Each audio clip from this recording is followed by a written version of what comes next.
Radio Clédou à Sikasso, 103.5 MHz. Radio Clédou, le journal, avec Sotelma Malitel. Mesdames et messieurs, bonjour à toutes et à tous. Merci d'être avec nous dans le journal de ce vendredi 10 octobre 2014. Au sommaire, le mois de la solidarité se poursuit. Les centres Oasis de femmes victimes de la fistule ont reçu hier un don composé de vivres et de non-vivres pour soulager les fistulés du CHU Point-Joué. Inauguration du nouveau pont reliant Guana à Missala, réalisé par l'État malien à travers la Géroute en partenariat avec la CONASCO. Cette infrastructure va améliorer les trafics routiers et le cadre de vie des populations.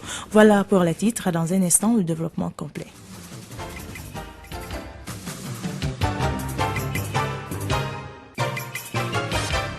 Bonjour, au microphone Kanikita, à la technique Fatoufal.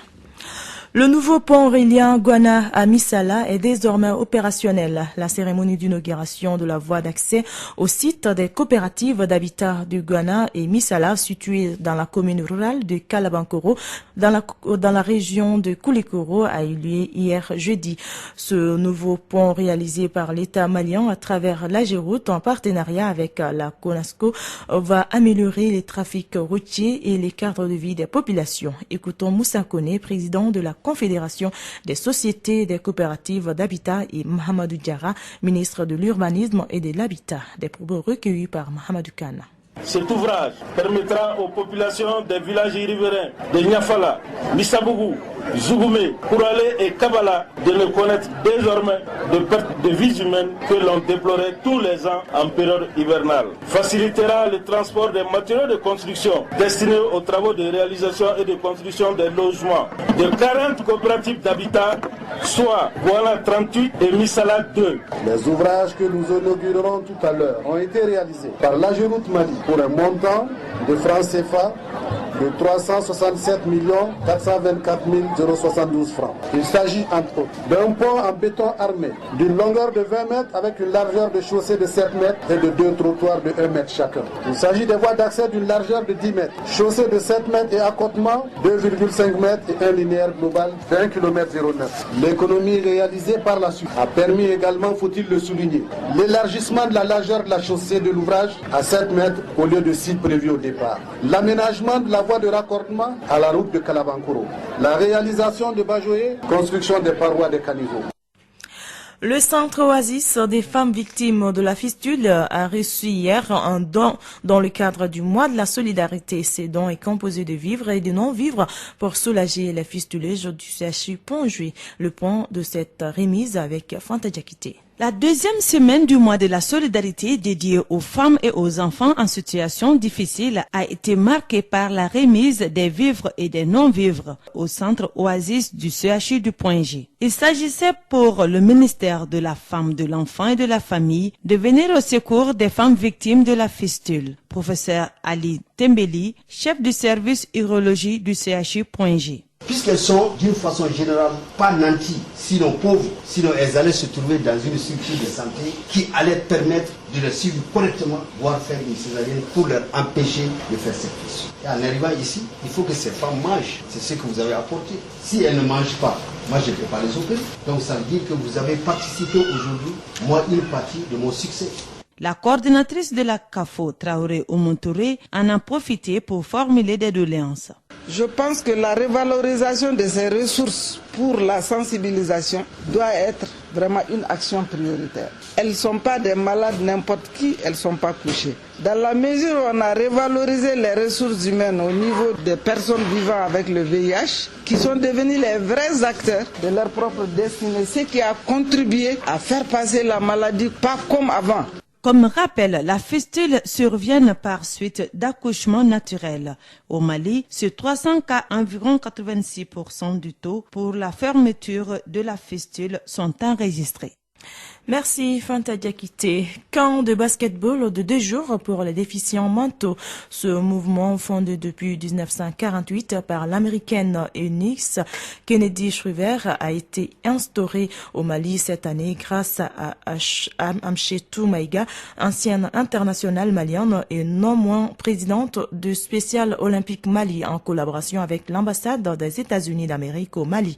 À travers ce camp de basket, Amchetou Maïga veut que les Maliens considèrent les déficients mentaux comme les autres membres de la société.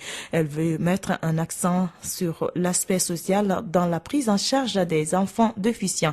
La cérémonie d'ouverture était présidée par Madame Sidibé Adama Traoré, représentant la première dame du Mali, marraine de l'événement. Les précisions avec Kassim Traoré. L'objectif de ces camps est d'offrir aux déficients mentaux des formations et des compétitions sportives dans un style olympique à travers les sports. Amchetou Maïga, ancienne capitaine des Aigles basketteuses du Mali.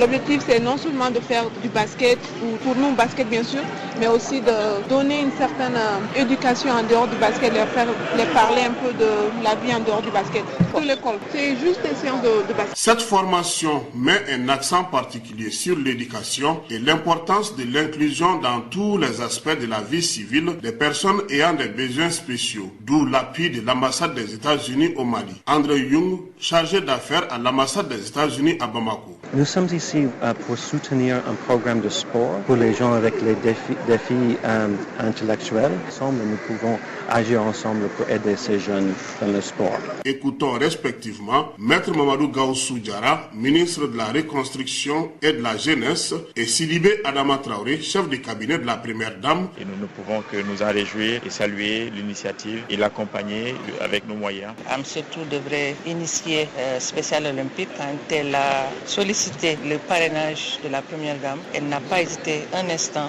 de donner son accord dans la mesure où elle s'implique pour tout ce qui est handicap. Il faut rappeler que du 25 au 27 septembre dernier, la capitaine des Aigles avait animé un atelier pour l'équipe cadette nationale du Mali.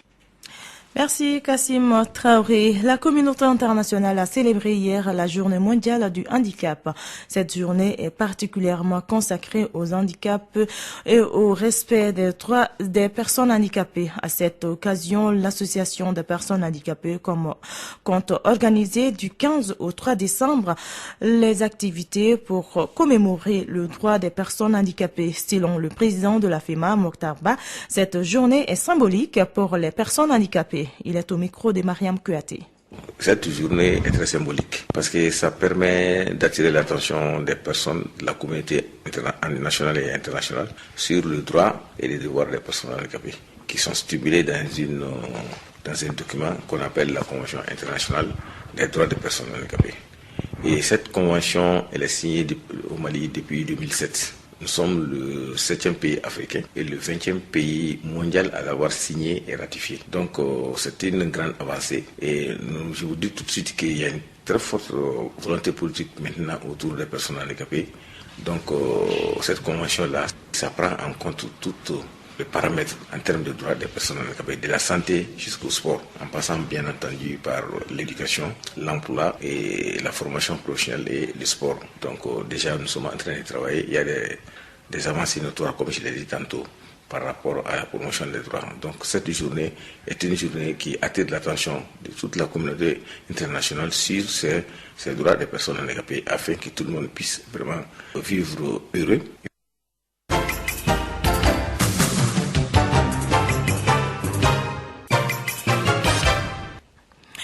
Magic System face à la presse. C'est là en prélude aux 2 grands concerts qu'il organise aujourd'hui au CICB et demain samedi au Palais des Sports de Bamako. Pour l'occasion, le groupe ivoirien a expliqué l'objectif de ce spectacle à Bamako. Je vous propose d'écouter le porte-parole du groupe Magic System, des propos recueillis par Fatou Sissi. C'est dans le cadre de la tournée mondiale du Magic System. Je crois que Bamako fait partie d'une des étapes de la tournée et c'est notre 7e étape. Il était important pour nous en tant que Magic System, en tant que groupe africain, de revenir à nos bases, c'est-à-dire revenir nouer le lien avec nos fans africains. Et Bamako est la première étape de toutes les étapes africaines que nous avons insérées dans cette tournée. Voilà. C'est un signal fort que nous voulons donner à l'opinion internationale sur la situation du Mali, qui a son côté nord qui vit des moments difficiles. Et je crois que venir donner un concert à Bamako à pareil moment, c'est une manière d'apporter notre soutien et dire qu'on peut avoir espoir et que ensemble, si nous sommes unis, nous pouvons éradiquer ce mal-là qui est en train de ronger le côté nord du Mali.